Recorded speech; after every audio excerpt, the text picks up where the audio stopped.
Na hora eu parei, sentei, falei assim, cara, e agora? O que eu vou fazer da minha vida, irmão? Não sei fazer nada, só sei fazer isso aqui. E aí eu fiquei nesse trabalho 1 ano e 8 meses fazendo isso. E aí começou a ideia de entrar pra polícia. Eu tive um problema nesse período, em 2002, se não me engano, 2001, que me trouxe pro BOP. Mas fiz o concurso de 2003, cancelou, depois fiz o concurso de 2004, passei e entrei em 30 de 5 de 2005 pra polícia. E eu já estava focado em entrar pro BOP, por quê? Nesse período, 2001, eu morando em Seropédica, estava começando a entrar o tráfico em Seropédica. Galera que jogava bola todo mundo junto, uma parte era militar, outra parte tendenciou para o que não prestava. E aí começou aquela briga, né, aquela confusão. Dois camaradas meus policiais, eles não compactuavam com o tráfico, só que eram novos de polícia também. E batia de frente, né? Ó, meu irmão, vocês aí, a gente aqui e tal. E esses caras ficaram chateados, meu irmão. Falaram que ia pegar um dos 2 colegas. Dia 7, no dia 8 ou 9, eu voltei lá, bati na porta lá e fui pedir pra fazer inscrição. Aí os sargentos olharam pra mim, ô recruta, o que tu quer aí? Eu falei, maluco, recruta. Tá maluco, tu não é polícia ainda, recruta? Eu falei assim, não, senhor, eu quero fazer inscrição pro BOP. Pô, tá maluco, cara? Tu vai fazer inscrição pro BOP, não tem meia hora de polícia. Eu falei assim, mas eu queria fazer inscrição, pode fazer inscrição e tal. Aí vinha vindo o coronel. O coronel falou, deixa eles fazerem. Se der ruim, depois o batalhão que eles forem classificados, lima eles, aí deixa eles fazerem, pô. Cara, meu irmão, acho que foi de Deus, cara. Não sei se era demanda da unidade, não sei se foi a palavra do cara que abriu, né, a oportunidade para me inscrever, só que me inscrevi. E comecei a fazer os exames ainda pelo Cefap, comecei a fazer o exame de sangue. Um aluno ainda. Um aluno recém-formado, tinha acabado de sair formado. Fiz exame de sangue, a gente fez o exame de sangue e depois a gente foi classificado no 31. Quando chegou no 31, o coronel lá na época não gostava que os caras saíssem da unidade para poder fazer curso. E tinha um major Furtado, na época era tenente Furtado, ele queria ser operações especiais também. E aí ele falou assim, cara, vocês estão querendo fazer o curso, mas só que o coronel não vai deixar. Só que eu vou ver o que dá pra fazer por vocês aqui. Aí ele foi lá, chegou, ó, vai lá, faz o curso, mas se não passar, vai sair daqui e vai tomar bico pra Conchinchina. Aí era a oportunidade que a gente precisava. Eu, o Freitas, que é meu sócio hoje, o Teodoro e o Lick. Cara, fomos lá, fizemos o curso, conseguimos sair cursados e aí a gente foi classificado no BOP em novembro de 2006. Fomos classificados no BOP, recrutinha com meia hora de polícia. Mas eu não tenho medo do que eu tô fazendo. Se eu tivesse medo, eu não vinha pra polícia. O que eu quero fazer hoje? O que eu acho interessante fazer? Cara, é tentar mostrar um lado bom de uma unidade, de vários trabalhos que a gente faz, que as pessoas não veem, né? As pessoas não veem. O lado bom, o lado humanitário, o lado que a pessoa tá ali pra ajudar, ninguém ali é assassino, a gente é só cumpridor de missão. Nós somos cumpridor de ordens. A gente sai do batalhão, ninguém sai do batalhão pra poder matar, nem executar, nem assassinar. A gente sai do batalhão pra cumprir uma ordem. Uma ordem que é emanada do governador, passa pelo secretário e depois vai pro meu comandante, chega na minha mão como comandante de patrulha. E eu vou lá e executo. Dentro de que premissa? Da premissa da legalidade. Fora disso, não tem como a gente fazer nada, porque a ordem absoluta não se cumpre.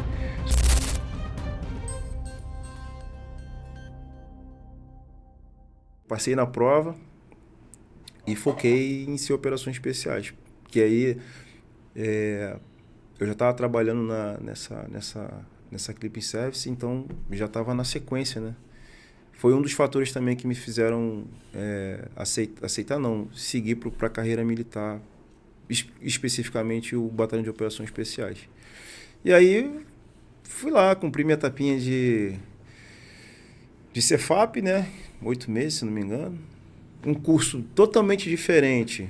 Isso que eu ia te perguntar, a diferença ali da formação de soldado... Totalmente diferente, muito diferente. É lógico que, devido às proporções, os recursos eram menores do que são hoje. Hoje já mudou bastante isso, né? Hoje o policial, para entrar, ele dá muito mais tiro do que eu dei quando eu entrei. Mas os tiros foram poucos. A capacitação era muito aquém do que eu achava que era, porque na Marinha a gente deu muito tiro, né? A gente, para ser perito atirador, tá tiro pra caramba, né? Pelo menos na minha época eu dei bastante tiro. De fuzil, não foi nem tanto de pistola, dei mais de fuzil, que eu me lembro. E é muito rápido, cara, porque é muita coisa. Muita coisa. Para você formar um cara bem mesmo, é mais de 1 ano. E o meu curso foi quase 1 ano, não foi 1 ano. Mas só que, tipo assim, é o básico. E não foi nada ruim, entendeu? Foi algo que eu acho que, lógico, a gente quer sempre melhorar.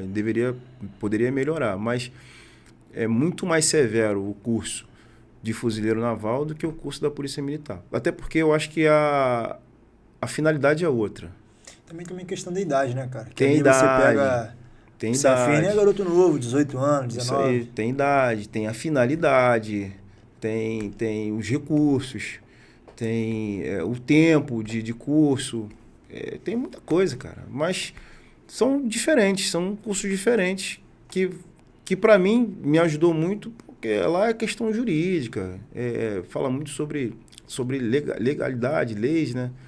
Que na Marinha a gente não vê tanto, na Marinha a gente vê mais coisas voltadas ao combate, às ações, transbordo, aquelas coisas todas lá do militarismo. E o cara vai ser formado ali para ser o polícia de presença, ostensividade, o cara vai se formar, vai formar para trabalhar numa seção, o cara não... É muito amplo a polícia militar, né? Tu sai do curso de formação, tu vai ser destacado para uma outra série gigantesca de coisas, diferente do CFN, que tu vai para um Riachuelo, vai para os outros batalhões são o quê? Riachuelo, Paysandu e Humaitá. Pô, vai trabalhar lá fazendo, né, aquelas atividades todas especificamente falando. Então não tem como a gente comparar. Tem esses fatores aí que você já falou, que são a idade, que conta muito. Lá, chega lá, tem cara de 30 e poucos. Na Marinha, todo mundo tem 19, 18 anos. E aí eu fiquei nesses 8 meses. Teve uma coisa peculiar que eu gosto de contar muito, porque, né, tudo tem um motivo, tudo tem um propósito, tudo tem um porquê. Eu jogava bola no time do Coronel na época. E o Coronel sempre falava comigo, me chamava de Marcos Assunção. Ele falava, cara, tu não quer ficar aqui comigo, não? Quando tu se formar, eu falei assim, não, 01, eu quero... 01 não, que não tinha 01 ainda. Eu falei, não, eu quero ficar, quero ir pro BOPE. Aí ele, pô, tu quer ir pro BOPE, cara? Ele, quero ir pro BOPE. Tu vai tomar tapa na cara, tu vai ser esculachado, tu vai ser... Eu falei assim, sim, senhor, 01, mas eu quero ir pro BOPE. E vivia brincando comigo, né? Chegou no dia da minha formatura, eu me formei no dia 7 de janeiro. Tem controvérsias com o Freitas, que é o meu sócio, que é da minha turma de polícia também. Quando foi no dia 8, eu fui lá bater o pé para poder fazer a inscrição. Porque eu tinha visto alguns caras, num período antes, fazendo os exames, né? Que estava rolando um COESP. Eu tinha visto o pessoal do COESP de 2005 rodando lá no batalhão. Eu comecei a buscar informação para ver como é que fazia a inscrição. E aí, eu... fiquei sabendo que ia abrir a inscrição logo assim que nós nos formássemos, em janeiro de 2006. E aí eu fui lá, cara, quando eu me formei num dia 7, no dia 8 ou 9, eu voltei lá, bati na porta lá e fui pedir para fazer a inscrição. Aí os sargentos olharam para mim, ô, recruta, o que tu quer aí? Eu falei, quero... Tá maluco, recruta? Tá maluco? Tu não é polícia ainda, recruta? Eu falei assim, não, senhor, eu quero fazer inscrição pro BOPE. Ele, pô, tá maluco, cara? Tu vai fazer inscrição pro BOPE, tu não tem meia hora de polícia. Eu falei assim, mas eu queria fazer inscrição, pô, pode fazer inscrição e tal. Aí vinha vindo o coronel. O coronel falou, deixa eles fazerem, deixa, se der ruim, depois o batalhão que eles forem classificados, lima eles, aí deixa eles fazerem, pô. Cara, meu irmão, acho que foi de Deus, cara. Não sei se era demanda da unidade, não sei se foi a palavra do cara que abriu, né, a oportunidade, um precedente para me inscrever, só que me inscrevi. E comecei a fazer os exames ainda pelo Cefap. Fiz o exame, eu comecei a fazer o exame de sangue. Como aluno ainda Como lá. aluno recém-formado, tinha acabado de sair formado. Fiz exame de sangue, a gente fez o exame de sangue e depois a gente foi classificado no 31. Quando chegou no 31, o coronel lá na época não gostava que os caras saíssem da unidade para poder fazer curso. E tinha um major Furtado, na época era tenente Furtado, ele queria ser operações especiais também. E aí ele falou assim, cara, vocês estão querendo fazer o curso, mas só que o coronel não vai deixar. Só que eu vou ver o que dá para fazer por vocês aqui. Aí ele foi lá, chegou, vai lá, faz o curso, mas se não passar, vai sair daqui e vai tomar bico para Conchinchina. Aí era a oportunidade que a gente precisava. Eu, o Freitas, que é meu sócio hoje, Teodoro e o Lick. Cara, fomos lá, fizemos o curso, conseguimos sair cursados e aí a gente foi classificado no BOPE e em novembro de 2006. Fomos classificados no BOPE, recrutinha com meia hora de polícia. E ali começa a história no BOPE, cara. Eu comecei a ver que, de fato, curso operacional, ele é revestido, né, de uma série de coisas que você nem imagina, irmão. Tu passou, né, agora, Isso. pouco tempo. são inimagináveis as provações de um curso de operações especiais para uma pessoa comum, para uma pessoa normal. O primeiro curso que tu foi de cara foi o CAT ou... CAT. O CAT, né? 2006. Quando eu cheguei no CAT, cara, eu falei assim, não acredito que isso é verdade, meu irmão. Que isso, Jesus. Mamão, era pancada para todo lado e superação o tempo todo e provação o tempo todo. E mais uma vez, quem é que me forjou para essa guerra toda? Minha família, CFN, a vida de dor e tristeza depois de ter saído do CFN, porque eu precisei me reconstruir, precisei me reprogramar, me reinventar. As necessidades de falta de dinheiro, de falta de recursos, de abandono, porque na realidade, no final, é só você e Deus, irmão. As pessoas vão te ajudar, mas até a ajuda das pessoas tem um limite. No final, é só você e ele. Né? Eu aprendi, e aí vem, né, a história, quando ela é contada aqui, ela vem preenchida de dores, vem preenchida de alegrias, vem preenchida de experiências boas e experiências ruins. Mas principalmente, cara, eu venho trazendo um reconhecimento de que foi Deus que me trouxe aqui, irmão. Hoje está sentado aqui, falando de tudo que aconteceu, e que não foram coisas, tiveram pessoas que tiveram situações mais difíceis do que a minha, mas cada mapa é um mapa, né? O meu mapa é diferente do teu. As experiências que a gente tem de vida são diferentes. O que eu sinto de dor, de repente, para você é uma coisa muito tranquila, mas... Qual foi ali a situação que tu teve ali no curso, ali durante o CAT, né? Que tu falou assim, meu irmão, essa agora é barro. E aí, teve alguma situação ali que realmente tu ficou na onça, ficou com dificuldade? Teve uma... Todo CAT, ele tem uma... A passagem na pista de cordas, né? Uhum. Lá no EB, no 27, acho que é 27. Não sei se é 27 ou 26. Brigada de paraquedista. E aí tu corre de lá até o Cefap. Chega lá no Cefap, a flexão até perder de vista. Naquele momento ali, cara, de passar na pista de cordas, e que é uma prova que vale classificação, né? É uma prova que eliminatória, na verdade. Não é nem classificatória, é eliminatória. Ali, eu tinha que dar o máximo de mim para poder passar, né? Para fazer parte das fileiras do BOP. E é cada um por si, irmão. É cada um por si. E aí a gente começou a passar nas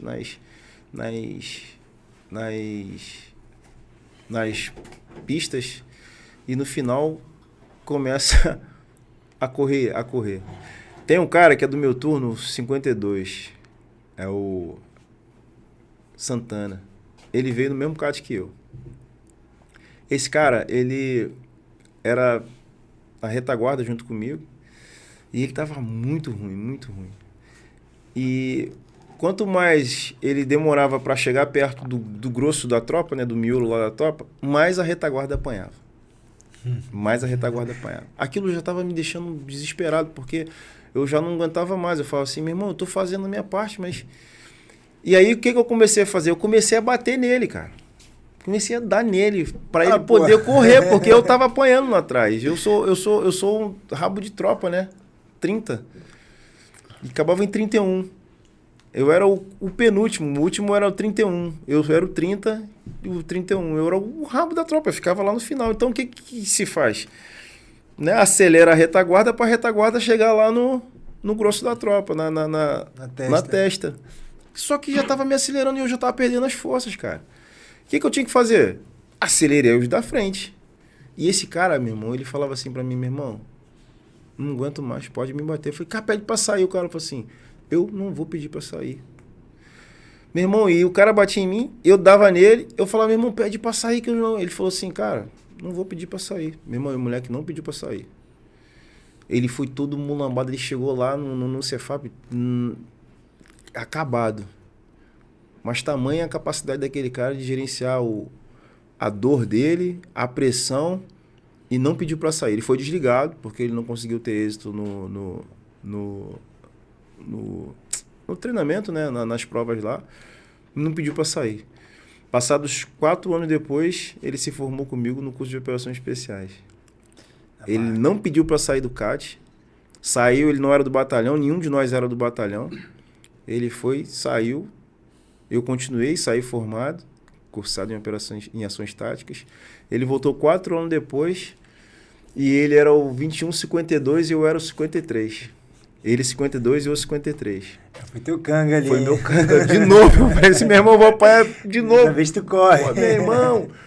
E o cara veio pesado. Ele chegou pra mim e falou assim, meu irmão, e olha só como é que a âncora, ele colocou uma âncora positiva pra poder fechar o balão dele. Ele falou assim, cara, eu não posso pedir pra sair nesse curso de operações especiais.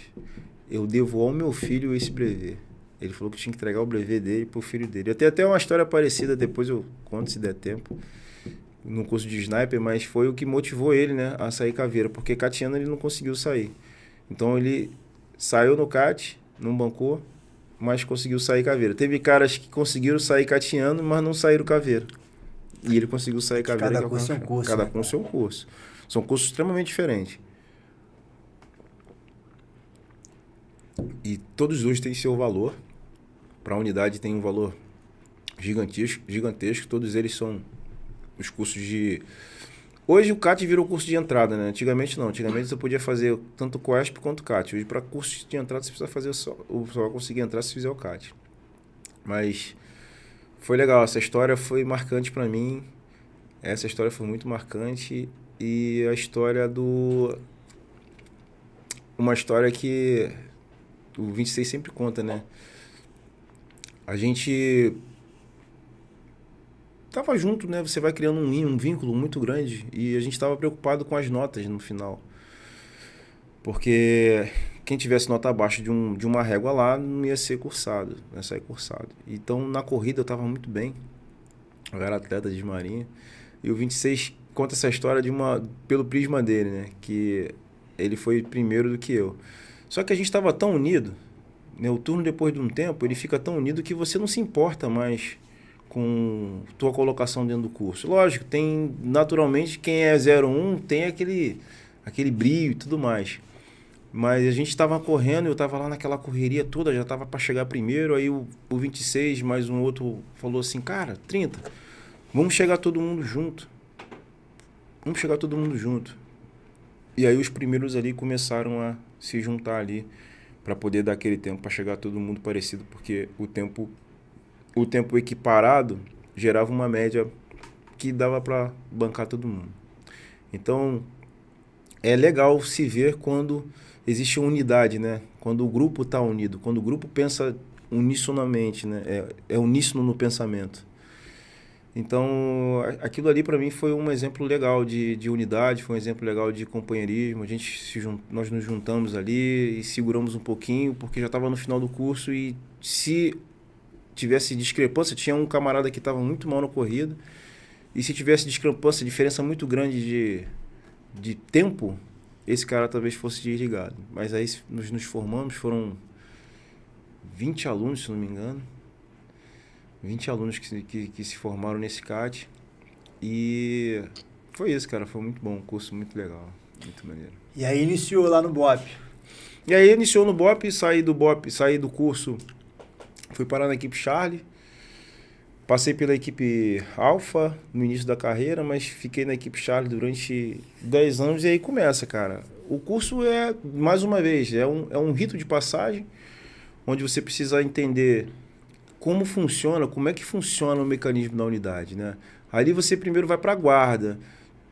Tudo que se faz hoje, né, dentro do BOP tem um propósito, tem um fundamento. Então o cara pensa que vai sair do curso de ações táticas, ele vai para a rua para combater, ele é o caveira, que ele é o cão bam, cão chupando manga. Não, pô. O cara vai para a guarda. Por que ele vai para a guarda? Ele vai para a guarda porque ele precisa observar como é que funciona. Ele está sendo avaliado. No início dele ali, ele está sendo estudado para ver se ele tem um perfil que é necessário ter para ser da unidade e para que os outros reconheçam proatividade, para que reconheçam o trabalho em equipe, para que reconheçam voluntariedade, para que reconheçam a personalidade. E o cara está sendo estudado o tempo todo. Então, tipo assim, o cara tá ali bancando guarda e tá achando que tá perdendo tempo. Não, cara. Ele tá ali trabalhando um campo da área afetiva que precisa muito estar bem resolvido, né? Bem estabelecido, para quando você for para dentro da patrulha de operações especiais, você desenvolver aquilo que as pessoas já sabem. Até para o cara poder te colocar, né? Pro cara que é líder. Ele precisa ter uma noção. Isso tudo eu acho que a maioria é empírico. Lá no BOP é empírico. Você monta uma patrulha por empirismo, por rapidão que você observa. Uhum. Mas estudando o PNL hoje, existem características, né, perfis comportamentais que são necessárias para áreas afins da patrulha, para áreas específicas da patrulha. O ponta, o retaguarda e tal. Tem perfis, tem características peculiares para trabalhar em determinadas áreas dentro do batalhão. Se você pegar um cara e botar um cara para trabalhar na função que ele não tem aptidão, pô, tu vai ter gasto, vai ter tá tendo utilização erradíssima de uma força, né, de uma capacidade que podia ser bem utilizada em uma outra área. Entendeu? Então, assim, tá na guarda ali, acabando o curso, tá na guarda, participar de alguns eventos que aparentemente né, que não tem nada a ver, são essenciais para você poder observar o cara, para depois você sacar o cara para botar ele dentro da patrulha para trabalhar. Eu não sei se na Marinha funciona assim, porque eu na Marinha não fui líder, né? Na Marinha eu fui só executor.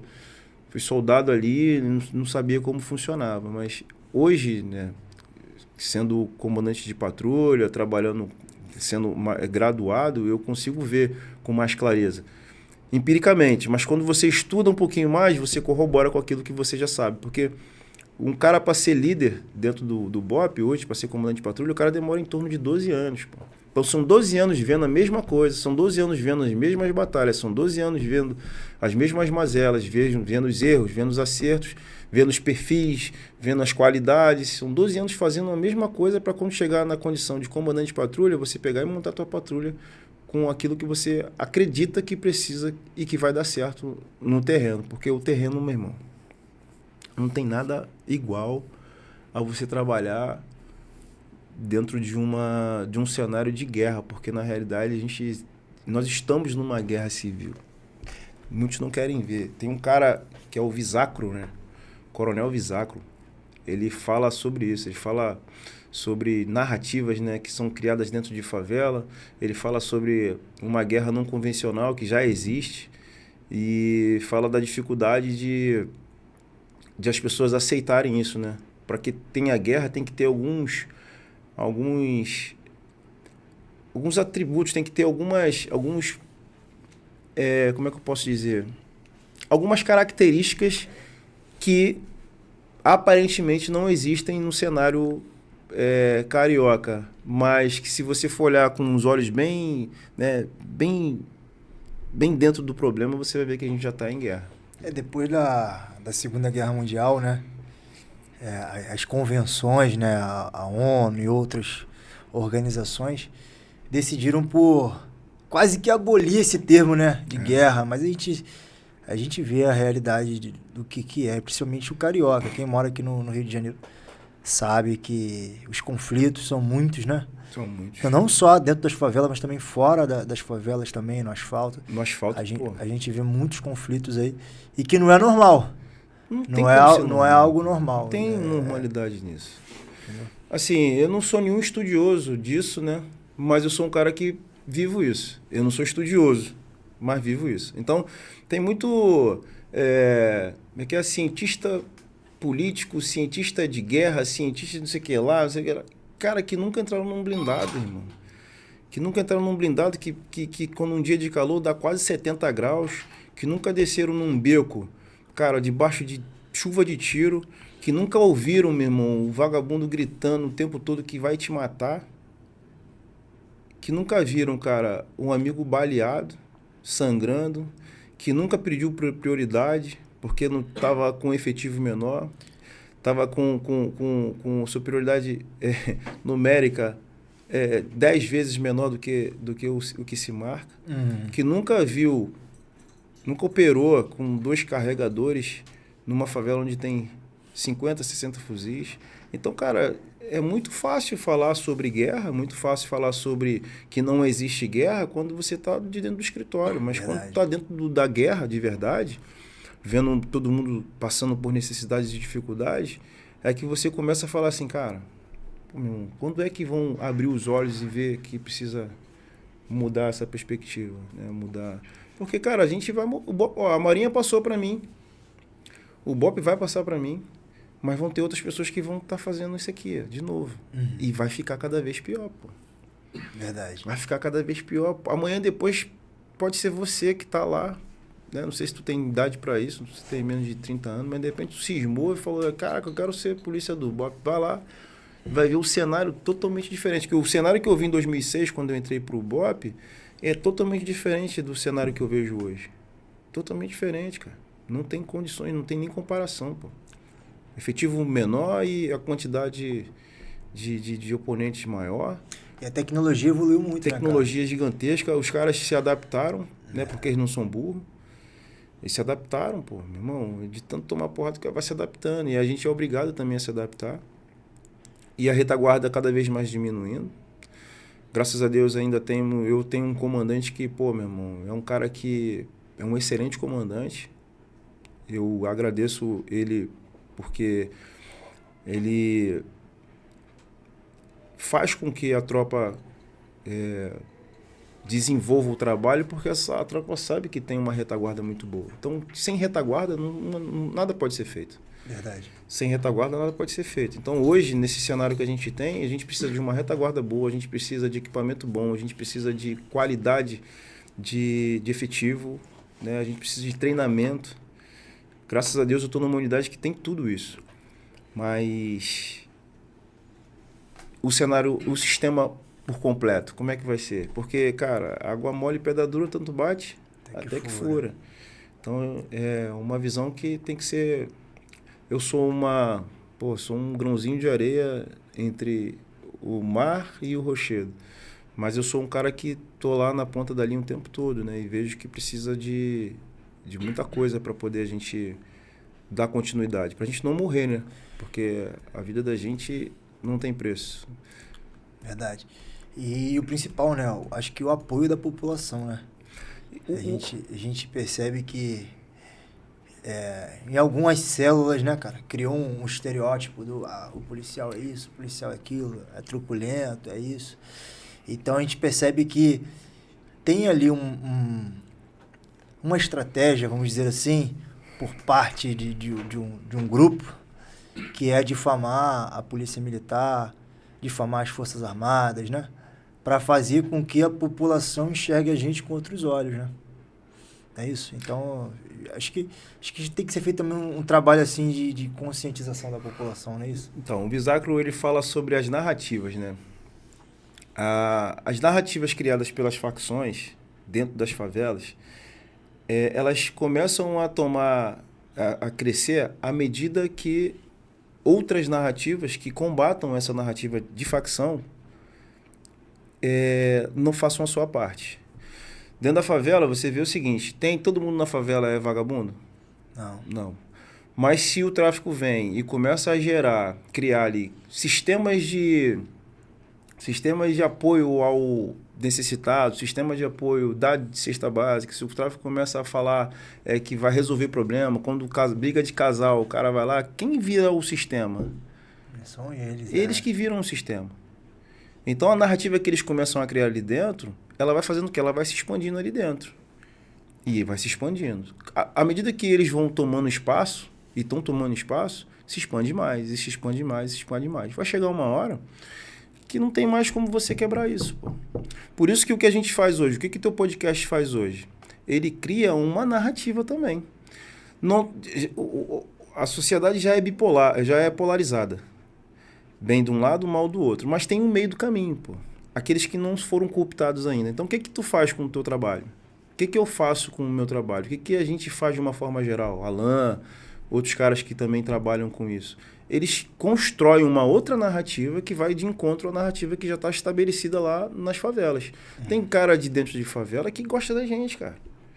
Que fala, meu irmão, poxa, cara, eu honro o trabalho de vocês, eu acho maneiro o trabalho de vocês e tal.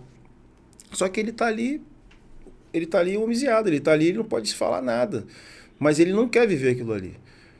Mas em volta dele já tem uma narrativa construída que vai fazer o quê? Que vai sufocar ele, pô. Que vai sufocar outros que também pensam do mesmo jeito.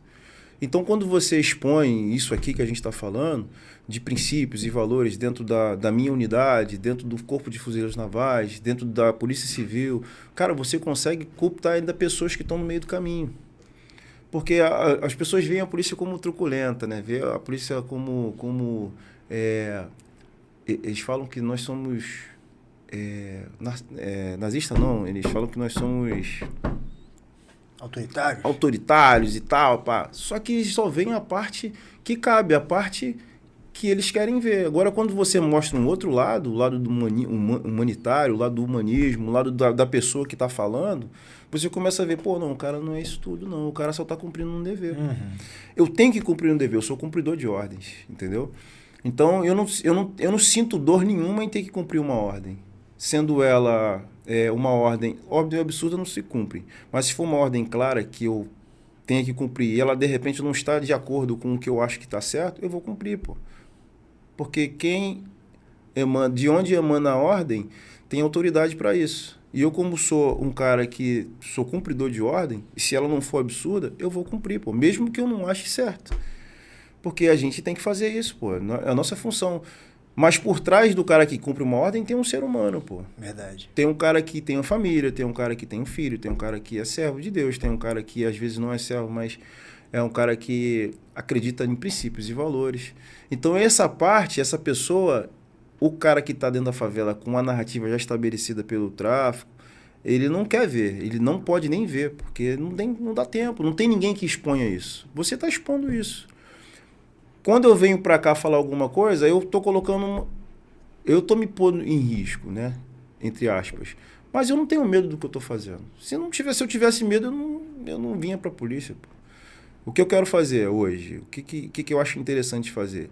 Cara, é tentar mostrar um lado bom de uma unidade, de vários trabalhos que a gente faz, que as pessoas não veem, né? Que as pessoas não veem. O lado bom, o lado humanitário, o lado que a pessoa tá ali para ajudar.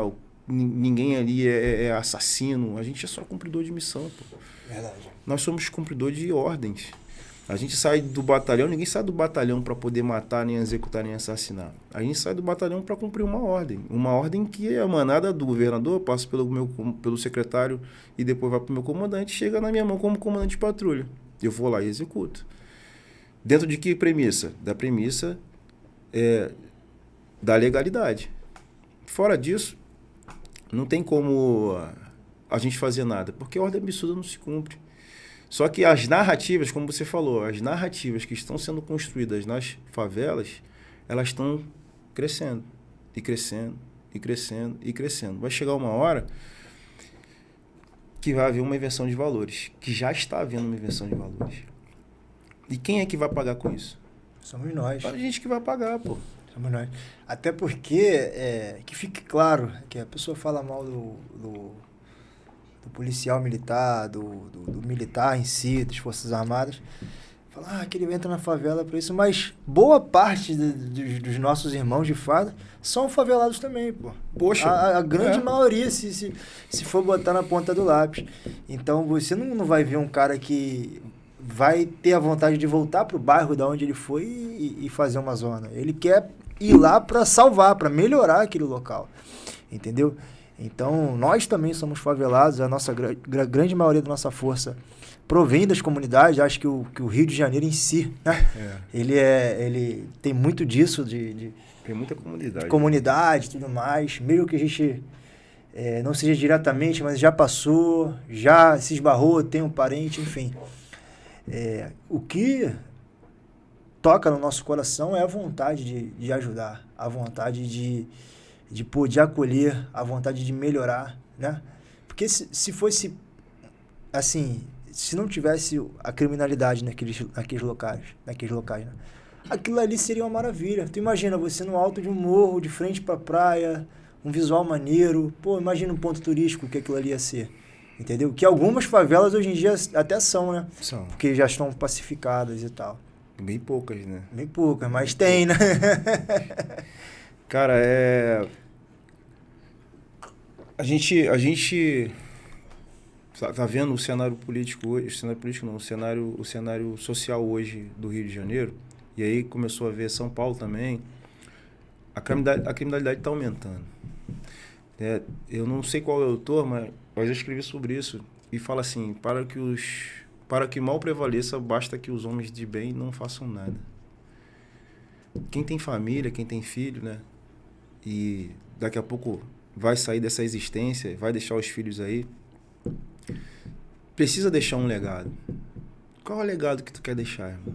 Pro teu filho, para as pessoas que estão aí. O salário que a gente ganha hoje, eu não vou dizer, não vou ser hipócrita, é um salário bom em relação à média, né, carioca, mas quanto vale uma vida? Quanto vale uma vida? A palavra de Deus fala que uma vida vale mais que o universo.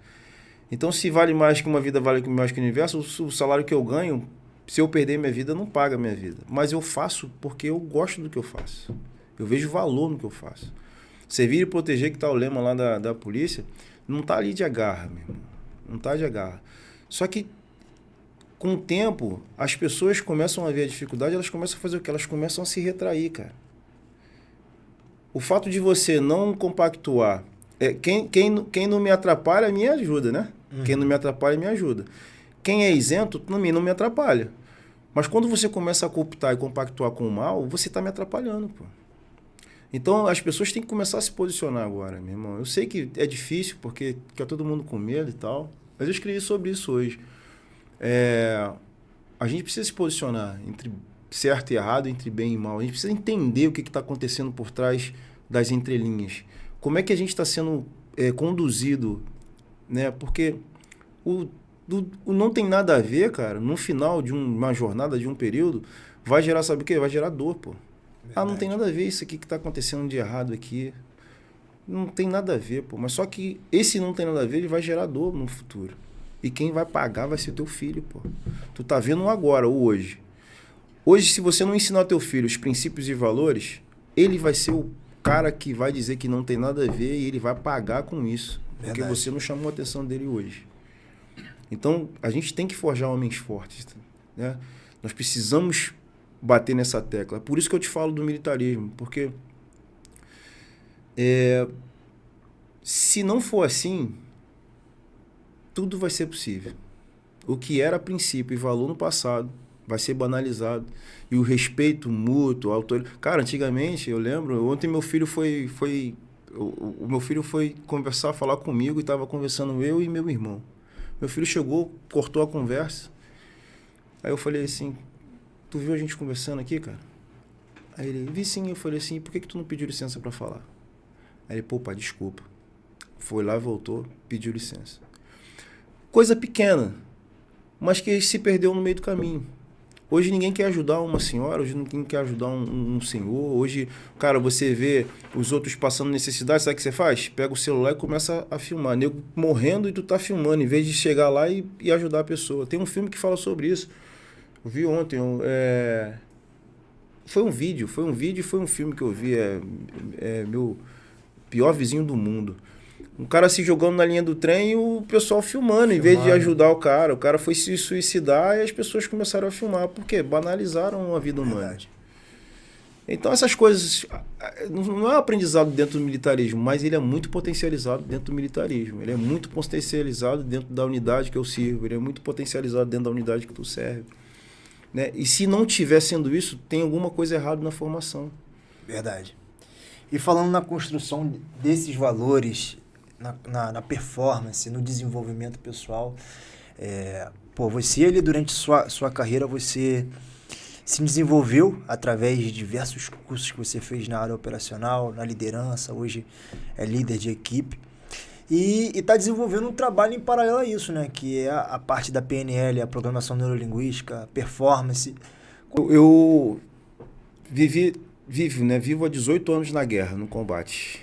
Eu fiquei 3 anos e pouco na Marinha, quase 4 anos na Marinha, 18 anos na polícia. Desses 18 anos foram 17 ou 16 no BOPE. Participei de todas as guerras que tiveram de pacificação.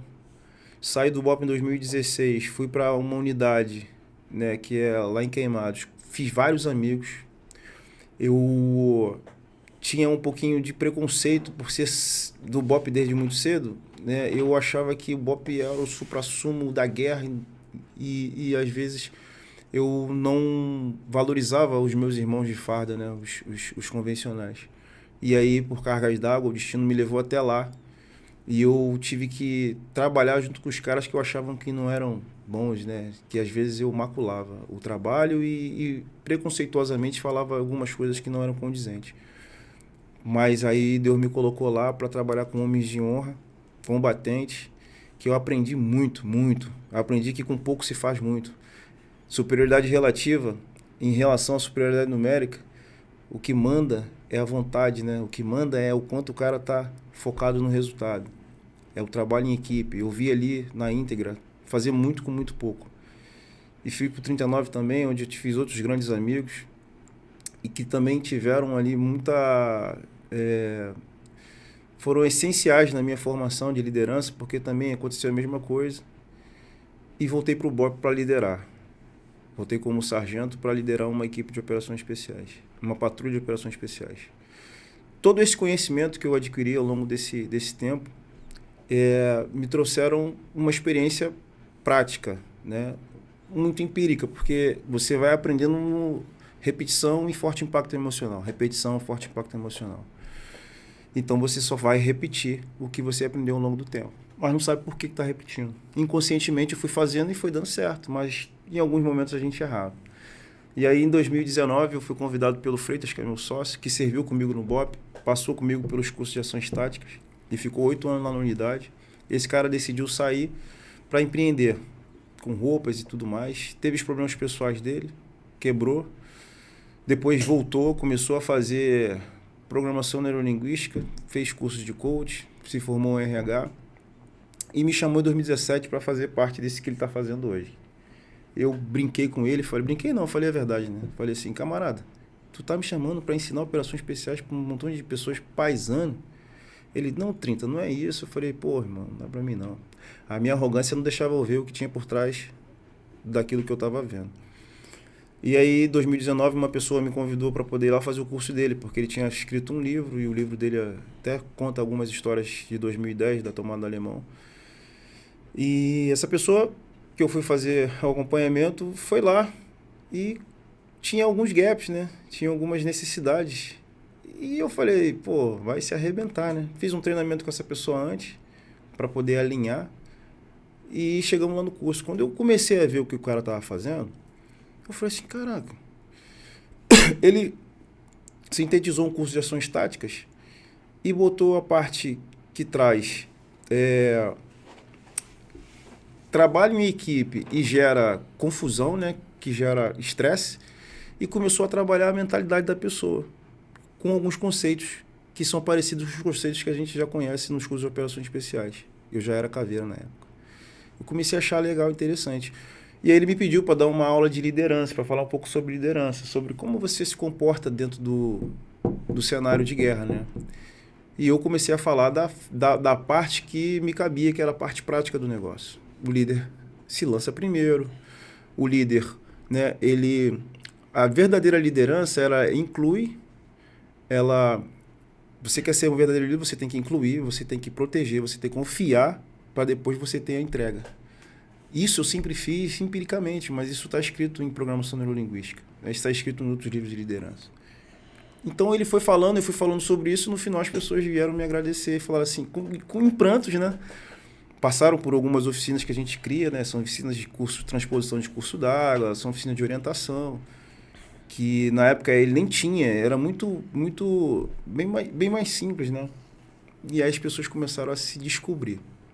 A verdadeira liderança começa pela compreensão de si mesmo, né? Então, se você quer ser líder, você tem que liderar a si mesmo. E como é que você lidera a si mesmo se você não tem um cenário para você poder gerar e conduzir e alinhar as ferramentas que você precisa? E isso é conceito de PNL. E depois disso eu falei assim, caraca, meu irmão, o mesmo choro que eles choraram em 30 horas, em 3 dias, eu chorei com 5 meses de curso. A mesma capacidade, né, de alinhar os sentimentos e alinhar as ferramentas para gerar a solução, eles fizeram em 3 dias e eu fiz em 5 meses. Eu falei assim, gostei disso. E depois disso eu fui na segunda vez que ele me chamou, fui na terceira vez. E na terceira vez ele falou assim, cara, tu quer ser meu sócio nisso aqui? Eu falei assim, cara, mas eu não construí nada, pô.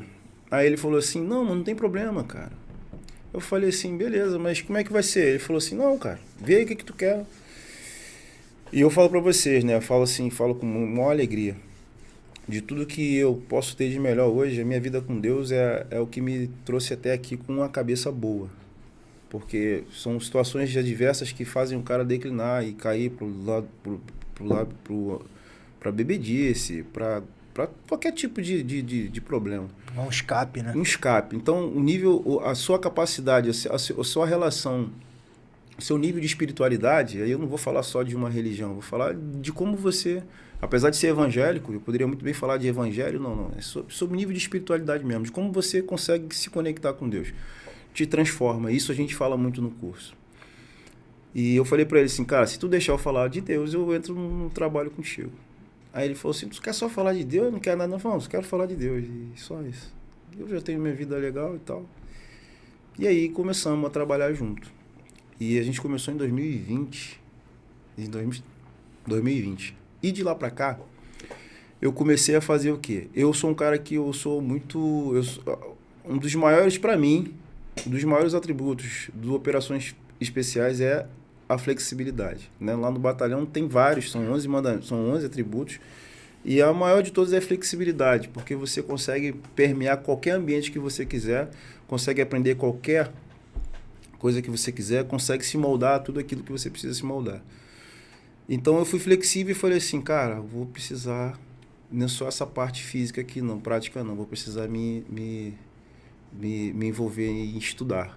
E eu comecei a querer fazer um curso de PNL. Aí eu fiz o curso de PNL lá no INAP, né, Instituto de Neurociência Aplicada, Neurolinguística Aplicada, e comecei a entender de verdade qual é o conceito de transformação do ser humano a partir do pensamento, né?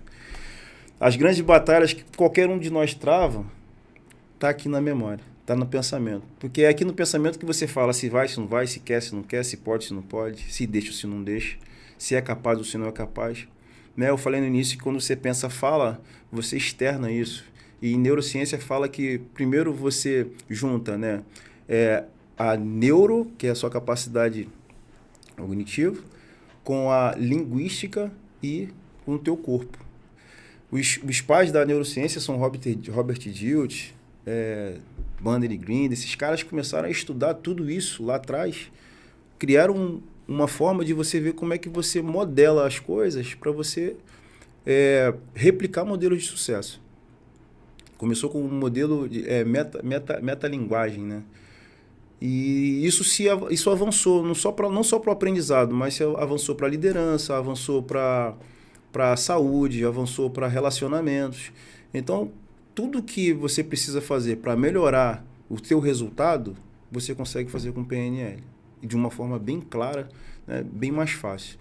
Então, o curso que o Freitas me chamou para fazer, ele é um curso que fala um pouco sobre operações especiais, cria algumas oficinas, porque se você, dentro do teu ambiente, dentro de casa, tranquilo, você não consegue criar em casa, tranquilo, você não consegue criar um ambiente onde você precisa usar as ferramentas, né, usar a tua capacidade mental para poder resolver problemas, e a gente cria esse cenário, né, fazendo algumas oficinas de operações especiais. Mas que oficinas, Wallace? Oficina de orientação onde você precisa orientar e organizar as pessoas, onde você precisa trabalhar em equipe no tempo, onde o mato é a tua interferência, onde o curso d'água é a tua interferência, onde a pedra é a tua interferência, onde você precisa chegar no tempo, senão você vai ter que pagar uma flexão, pagar uma atividade, qualquer que seja. E isso é tudo alinhado para que a equipe cresça e não um indivíduo.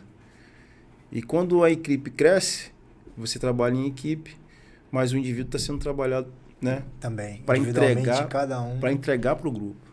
É a verdadeira relação entre o dar e o receber. Né? Ninguém é alguém sozinho. Então, para mim poder ter um resultado, para mim ter qualquer resultado, eu preciso de alguém, cara. Ninguém é alguém sozinho. Eu falei aqui no início que no final você vai estar sozinho, beleza. Mas na realidade, você sempre vai estar precisando de alguém para carregar o teu caixão, para carregar a tua maca, para te ajudar a tomar banho, se você estiver doente, para fazer alguma coisa, meu irmão. Não tem jeito. Ruim de tudo para carregar o teu caixão. Verdade. Então, o curso da gente são 2 cursos, né? Carro de entrada, que é o CEO, que é um curso especial de operacional de liderança. A gente faz um cenáriozinho de operações especiais, onde a gente vai gerar algumas oficinas e vamos falar sobre comportamento, vamos falar sobre os níveis neurológicos, vamos falar sobre o sistêmico, vamos falar sobre as fases que você tem de transformação, de mudança, até, né, conhecer os seus gaps, né, onde você é mais fraco e fortalecer. E tem o curso que é o CIESP, que é de inteligência e controle emocional. Esse curso é de 30 horas. Esse curso fala sobre inteligência e controle emocional. É um curso mais simples, de 30 horas, onde a gente vai aprender a ensinar... a gente vai ensinar o cara a trabalhar as adversidades, né, em grupo, sozinho. E vai falar também, basicamente, né, sobre tudo que a gente fala no CEO.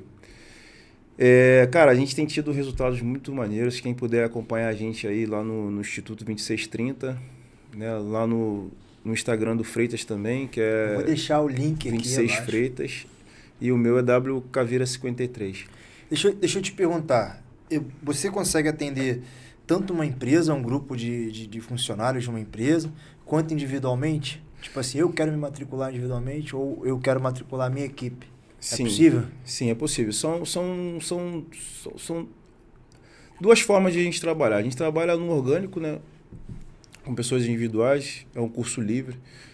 A gente vai comentando, vai chamando, o pessoal vai entrando, a gente forma uma turma, nós formamos uma turma e a gente faz perfil comportamental, a gente faz assessment, a gente faz tudinho para essa turma em específico, para esse grupo. Cada um, né, são 10, para CEO são 10 pessoas. A gente não pode atender mais porque fica difícil trabalhar individualmente. A gente faz esse trabalho todo, bota um cara no curso e começa a fazer. Para pessoas individualmente falando. Para equipes, né, a gente precisa... A gente entende o seguinte, né? É o triângulo, né? Você não consegue mudar... a gente não consegue mudar uma cultura se a gente começar de baixo para cima. A gente só consegue mudar uma cultura de cima para baixo. A gente só consegue fazer com que os demais façam se os de cima entenderem um propósito. Então, se a gente for pegar, fazer um curso para a empresa, a gente trabalha com os líderes primeiro. Porque a gente pega os caras, a gente trabalha os perfis, né, comportamentais, a gente trabalha a liderança, a gente trabalha a liderança, a gente trabalha a equipe toda. Os princípios que eu acabei de falar de liderança, a gente trabalha tudo isso com os líderes primeiro. Depois a gente, né, começa a trabalhar com os de baixo. Para quê? Para a gente fortalecer a cultura aqui em cima.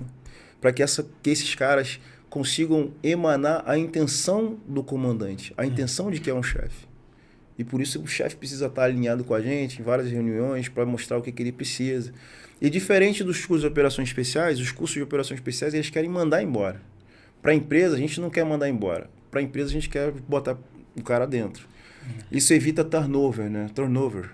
É o cara ter que mandar pessoas embora o tempo todo e gastar dinheiro com isso. Isso aí. Porque às vezes o cara está alocado num lugar onde ele não produz muito bem, mas se ele for realocado para um lugar onde ele tem aptidão, onde ele tem capacidade, onde ele tem vontade de trabalhar, ele vai produzir muito mais. Então, custa muito menos você treinar o seu contribuinte do que você trocar ele de tempos em tempos. Se você for fazer uma conta rápida, né? Você gasta aí com a gente lá R$1.000 e poucos para poder treinar um cara e segura aí papo de 8.000, dependendo do tempo que o cara tiver, tem um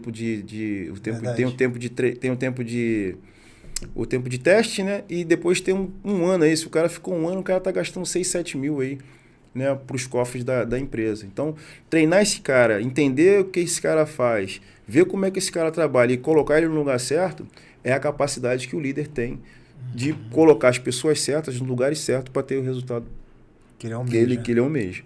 Então, isso a gente faz. Os RHs hoje fazem muito isso. Né? O RH é isso. O Freitas é formado em RH, tem a Marcela também, que ela é uma RH, eu nem sabia disso, mas tem um RH humanitário, né? E a Marcela, ela ensinou muita coisa boa pra gente nesse sentido.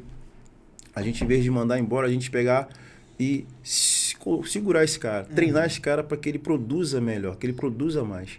Então, o nosso curso para empresas tem um modelo, para pessoas individuais tem outro modelo. Os dois, cara, hoje a gente tem mais de 700 alunos, aí, bem mais que isso já.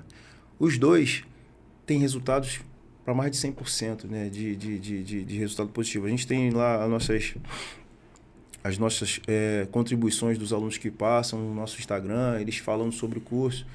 Mas a gente ainda está num processo de crescimento, né? Esse é lento, mas é contínuo. E o que vale mais para mim, cara, é poder somar na vida das pessoas que querem ter alto nível na vida. Porque o que a gente busca, né? O atleta de alto nível, a diferença entre o primeiro e o segundo lugar no esporte de alto nível, às vezes é 1 segundo. Verdade. Então, se você tem um acréscimo de 1 segundo, 1 milímetro, de 1 centímetro no teu conhecimento, na tua capacidade de produzir mais, tu já está trabalhando em alto nível em relação às demais. Faz a total diferença. Então, esse conceito eu aprendi, né, nas fileiras, porque o BOP é uma unidade de alto nível.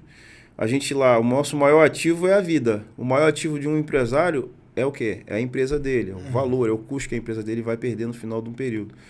Então, são modelos diferentes, mas que a gente pode pegar esse modelo aqui e trazer para cá para gerar o sucesso, que é a premissa da PNL, que serve para qualquer coisa, cara. Isso serve para qualquer coisa.